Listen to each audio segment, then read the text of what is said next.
Halo teman-teman, selamat datang di YouTube channel Stockholder, di mana isi channel ini adalah membahas seputar saham-saham yang terdaftar di Bursa Efek Indonesia. Nah, kali ini kita akan membahas 3 saham yang mempunyai potensi untuk turnaround di tahun 2024 ini. So, stay tune terus ya teman-teman di video ini. Sebelum mulai videonya, kita disclaimer dulu ya teman-teman. Video ini bukanlah ajakan membeli, menjual, atau hold suatu saham, namun hanya sekedar sharing analisa fundamental. Keputusan investasi 100% ada di tangan masing-masing investor. Mungkin teman-teman udah pada familiar ya dengan istilah turnaround company. Nah, bagi yang belum cukup familiar, saya jelaskan sedikit ya tentang yang namanya turnaround company. Turnaround company adalah suatu kondisi di mana perusahaan dengan kinerja jelek atau bahkan rugi itu berbalik arah menjadi untung. Biasanya ciri dari perusahaan turnaround adalah high risk, high return. Kenapa? Karena perusahaan ini adalah perusahaan dengan kinerja yang jelek dan dibuang oleh market. Juga perusahaan ini berpotensi gagal untuk turnaround. Jadi teman-teman juga mesti ekstra hati-hati jika berinvestasi di saham jenis ini. Teman-teman harus menimbang resiko dan rewardnya. Nah, yang pertama, salah satu saham yang berpotensi untuk turnaround di tahun ini adalah LIT atau Logindo Samudra Makmur. Ini ada di sektor OSV atau offshore vessel ya teman-teman. Jadi Logindo ini perusahaan yang menyediakan jasa penyewaan kapal untuk mendukung kegiatan upstream atau hulu migas. Nah, kenapa ada potensi untuk turnaround dari saham ini? Kita bahas nanti di slide berikutnya ya teman-teman. Nah, teman-teman, sebelum membahas potensi turnaround dari Logindo, kita mau flashback dulu ke tahun 2014 ya teman-teman. Di mana sektor hulu migas ini lagi di dalam masa kejayaan. Jadi di tahun 2014, harga minyak dunia itu berada di kisaran 90 sampai 100 USD.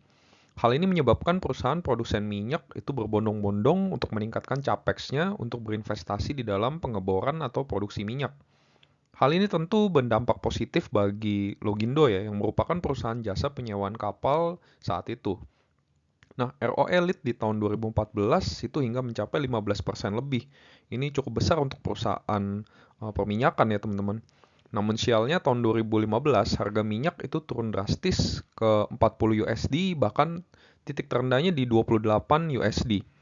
Nah, hal ini menyebabkan tidak ada lagi investasi dan capex di sektor ini, sehingga kinerja lead terus merugi hingga tahun 2020 harga minyak juga jarang sekali menyentuh harga di atas USD 60 ya teman-teman.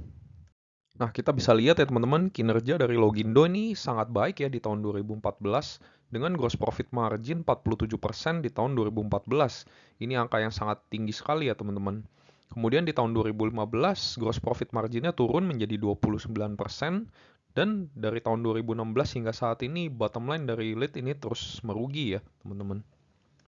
Nah, celakanya teman-teman di tahun 2013 Logindo ini terus berekspansi ya teman-teman. Mungkin karena berpikir bisnisnya ini lagi bagus, mereka terus berekspansi dengan cara berhutang. Kita bisa lihat peningkatan hutang yang signifikan dari lead ini sejak tahun 2012.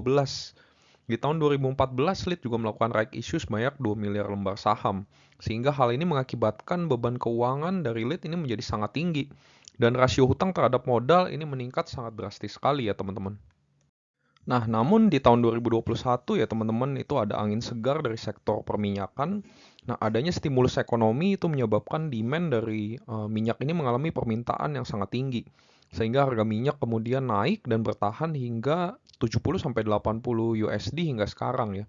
Nah, hal ini menyebabkan perusahaan minyak itu kembali berani menggelontorkan capex dan investment untuk memproduksi minyak ya teman-teman. Kita bisa lihat di tabel berikut ini ya teman-teman. Di tahun 2022 capex dari sektor hulu itu sudah meningkat bahkan melebihi tahun 2015 ya teman-teman. Dan ini diprediksi hingga tahun 2030 akan mengalami all time high ya untuk capex dan investasi di sektor ini.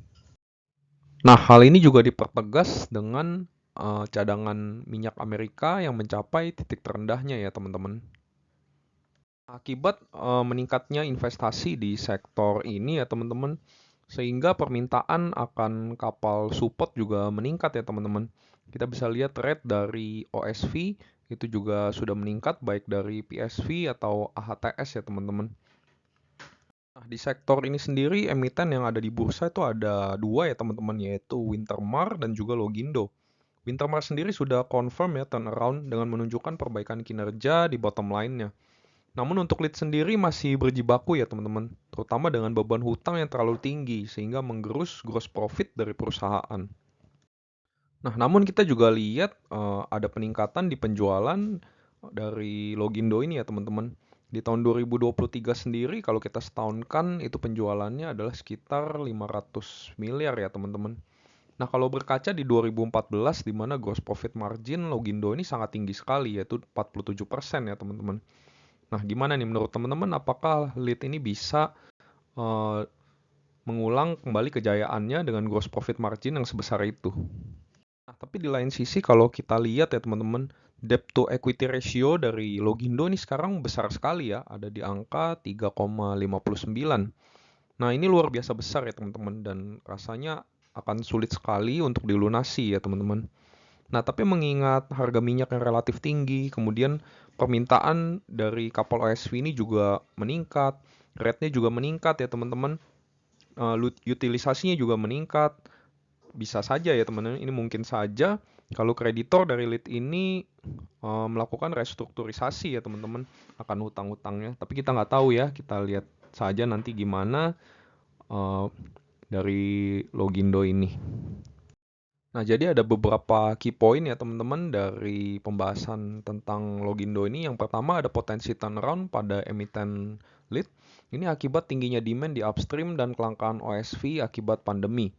Kemudian laporan keuangan yang sudah bleeding bertahun-tahun akibat over expansion sehingga sekarang lead harus menanggung beban keuangan yang teramat besar. Itu bisa mengakibatkan tergerusnya gross profit dari lead. Nah, kemungkinan lead hanya bisa mengandalkan restrukturisasi dengan krediturnya, mengingat sektor OSV sekarang sedang naik daun dan permintaan bisnisnya juga lancar. Nah, emiten yang berpotensi turnaround yang kedua adalah BTPS ya teman-teman, atau BTPN Syariah. BTPN Syariah ini adalah perbankan yang berfokus pada segmen pembiayaan ultramikro ya teman-teman. Nah, kinerja dari BTPS di tahun 2023 ini kita tahu sangat anjlok ya teman-teman.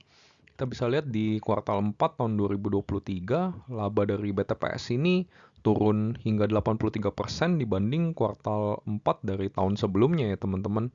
Padahal kalau kita lihat penjualan dari BTPS ini oke-oke aja ya, bahkan cenderung meningkat ya teman-teman.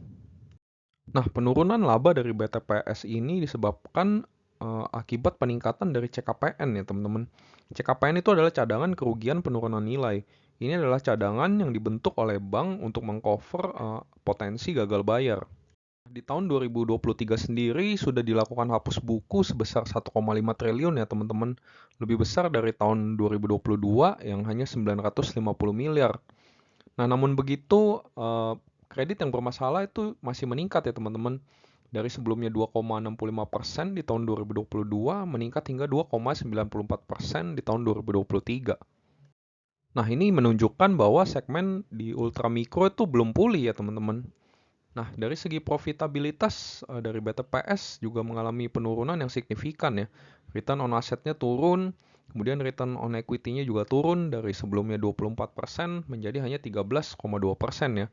Ini mungkin yang menyebabkan memang investor ini uh, sedang takut ya teman-teman dengan emiten ini sehingga harga sahamnya juga turun sangat anjlok sekali ya teman-teman. Nah, jadi apa yang bisa menyebabkan emiten BTPS ini bisa turnaround ya teman-teman?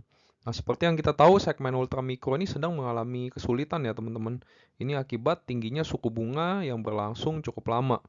Nah, tentu penurunan suku bunga ini akan jadi pemicu untuk perbaikan kinerja dari BTPS ya. Kemudian insentif-insentif pemerintah juga turut membantu segmen di ultramikro untuk pulih ya. Nah, dari Januari hingga Februari, kredit yang disalurkan BTPS juga masih di bawah Februari 2023 ya teman-teman, yaitu 10,9 T dibanding 11,7 T di tahun 2023. Kemudian laba yang dicetak BTPS hingga Februari 2024 juga masih di bawah Februari 2023. Nah, baru-baru ini juga Bank Indonesia kembali menahan suku bunga ya teman-teman. Jadi mungkin sampai penurunan suku bunga kita tidak akan melihat kinerja yang membaik dari BTPS ini ya teman-teman.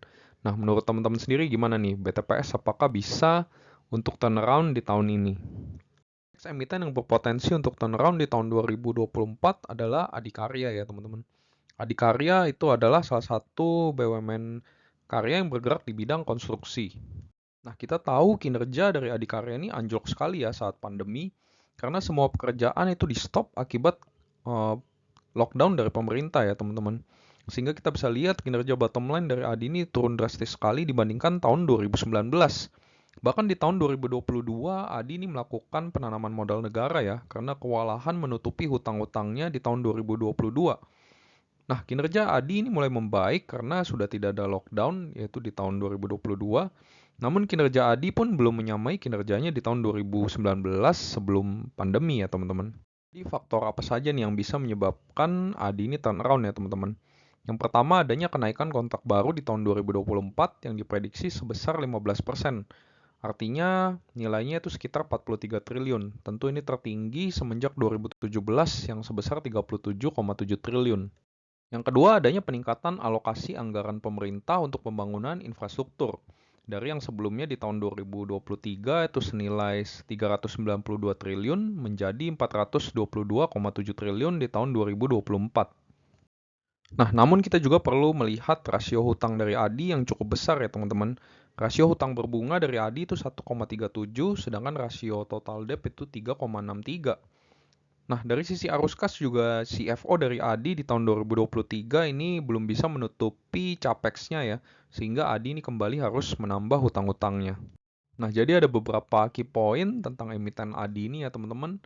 Yang pertama, Adikarya berpotensi mengalami perbaikan kinerja karena adanya proyek IKN yang nilainya 466T, juga kenaikan anggaran infrastruktur yang naik dibanding tahun 2023. Nah, penjualan yang mengalami kenaikan juga bisa menjadi indikasi bahwa perusahaan bisa menghasilkan laba seperti sebelum pandemi. Nah, natur dari perusahaan karya yang punya hutang dan beban keuangan yang besar itu bisa menjadi perhatian kita. Kemudian capex yang besar juga perlu menjadi perhatian, apalagi tahun 2023 capex tersebut tidak bisa tercover dengan CFO dari perusahaan, sehingga perusahaan kembali harus memperoleh pendanaan dengan berhutang. Jadi sekian aja teman-teman video dari saya. Kiranya kalau teman-teman suka dengan video ini, silakan tekan tombol like dan subscribe ya teman-teman. Juga komen di video ini. Thank you teman-teman.